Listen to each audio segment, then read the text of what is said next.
Hey guys, welcome to my YouTube channel, or welcome back to my YouTube channel. Today we're going to be working on the last Valentine's Day card that I have for this season. We're going to be using L'Enfant's Fangtastic Friends stamp set. Right now I'm just prepping the paper, which is Hammermill smooth white cardstock, and the stamps. I'm going to be using the bats that are hugging each other, the longer branch, and the mini heart that comes in the set. And I'll be using L'Enfant's black licorice ink as always, as I will be doing some Copic coloring with these very shortly. And as I've mentioned before, you don't have to have a perfect stamp the first time around if you're going to be restamping your image after coloring like I do.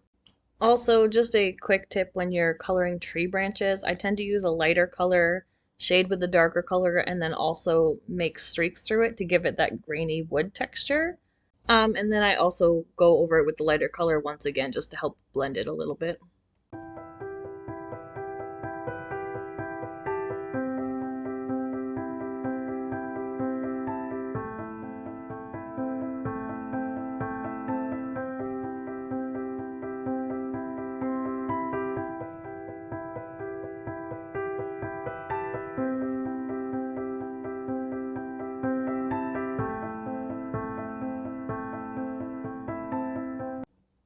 Now that the coloring's all done, I'm going to re-stamp the image again just to bring back those black lines.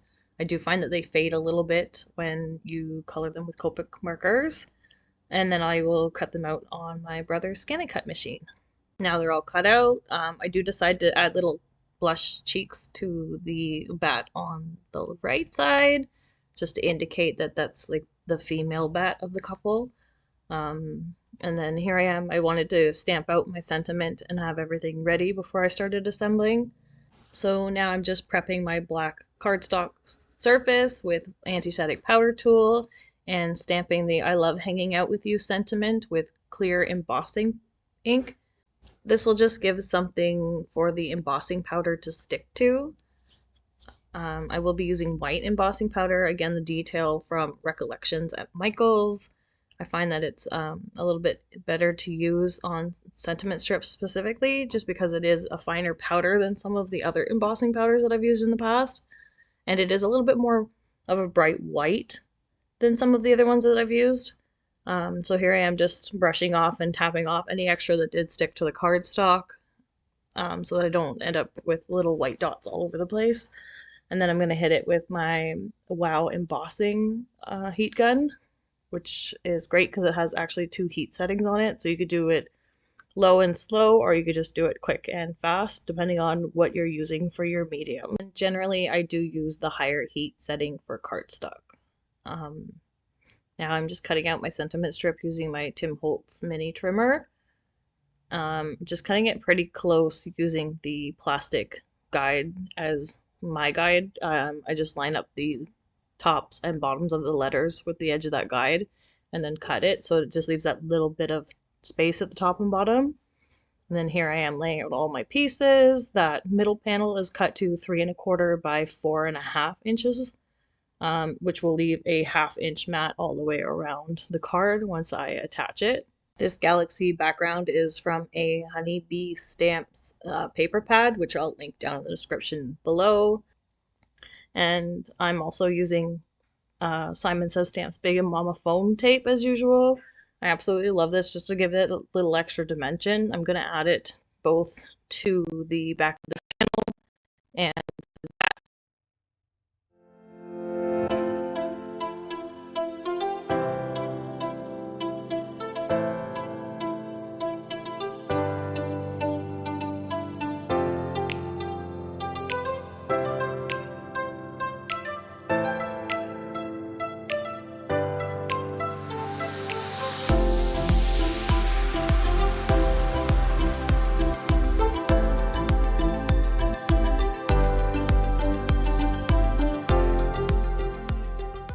here I am just placing the images on my card, trying to figure out what I want to do for the layout.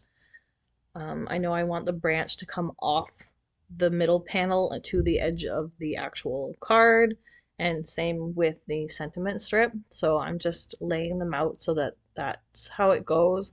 In order to make the branch even with that middle matte layer, I am adding a bit of foam tape to the end, and then I will just glue the rest of it on flat to the card.